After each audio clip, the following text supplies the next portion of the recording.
Hello and welcome. Chef Pennington here in Austin, Texas, where we bring flavor to the table, and that's exactly what we're going to do today. Today is baby back ribs day.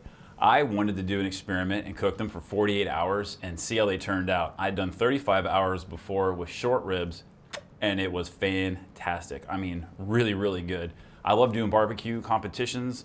Not so much lately, but I've done plenty in my day. I've actually won People's Choice Award for a chili cook-off. I'll put a link below if you guys want to check that recipe out. It is phenomenal. And here's the thing, whenever you do ribs in a barbecue competition, one of the criteria people are looking for is when you bite into the rib, that it takes like a perfect mouth bite instead of biting into it and everything just falling off the bone. That's one of the criterias. Well, 48 hours cooking some ribs you think would probably just fall off the bone, which I've done this for 35 hours before and it turned out perfect. So 48 hours. You're gonna find out here in just a second what happened. First, let me show you all exactly what I did to get these amazing ribs. And if this is y'all's first time here, please go ahead and subscribe and hit the like button so you know when we put more content out, and let's get started. All right, y'all. Today we are cooking baby back ribs, one of my favorite. You could easily do spare ribs, no problem. And when you're searching for your ribs and you're trying to pick out which one you want, I like going for the ones that are thick. And it's always very obvious which ones are thick versus thin. Just makes a more meaty rib. Okay, we need to inspect our ribs. That's the first thing we want to do. If there's any little extra pieces of sinew or fat, you want to cut it off. And we definitely want to take the membrane off. You can just take a spoon right underneath it, grab a paper towel, and it'll rip all the way off. This is the first time I ever bought ribs where the membrane was already taken off. It kind of set me back. I was sitting there trying to take it off going, why isn't this coming off? And then I realized they took it off for us. Well, that was the first time that's ever happened. Thank you very much, whoever did that. We're gonna cut them in half. You guys can put these in the air sealer bag. I think it's way easier just to put them in these bags. These bags are way less expensive than using the air sealer bags. And we're gonna put some delicious seasoning in there. Whatever dry rub you like. I'm a fan of this one very much. It's very close to my personal dry rub, so I like buying it in a pinch and maybe adding a little something here and there. I'll put a link below if you guys want to check that out. I've got a link back to Amazon.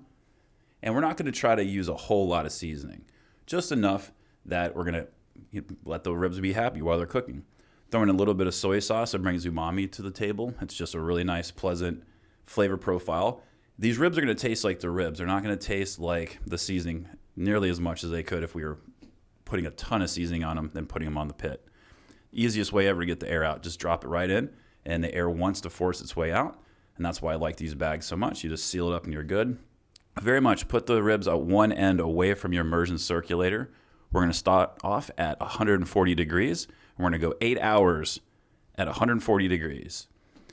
And then we're going to drop it down to 130 degrees. And we're going to finish out all the way up to 24 hours. And you can easily go a few hours one way or the other. That's the beauty of the sous vide cooking. It's not going to overcook it. Now we're going to get it ready for the oven. I'm using some really good barbecue sauce here. Some salt lick. Really like this barbecue sauce. It's really, really flavorful. I'll put a link for that below also.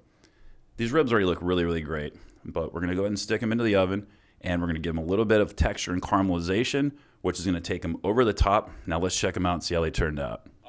All right, y'all, we're back. Let me show you these beautiful ribs real quick. They turned out phenomenal. So now it's time. Well, I haven't tasted them yet, so I really don't know how phenomenal they are. I really like the barbecue sauce. I've touched them and they feel like they're perfect. And right now really is the moment of truth. So I'm gonna come in here and cut off a rib. So the knife, you can see that it just went right through it, no problem, which is super cool. Perfectly cooked, looking absolutely stunning. So here's the thing that I'm looking for. I wanna see if I can get a full bite mark out of this. And I did, which is cool. This is kind of a small rib, but you can see right here that it bit right through. All the goodness didn't come off. Oh my goodness, really good. Texture spot on, guys and gals. If y'all try this, I guarantee you, you're gonna love these ribs. They're just perfect. Did them indoors. It's so easy, it's hands off. Just a stunner, y'all. I hope you guys really enjoy this and give it a try. Let me know what y'all think, and you'll have the best. Take care.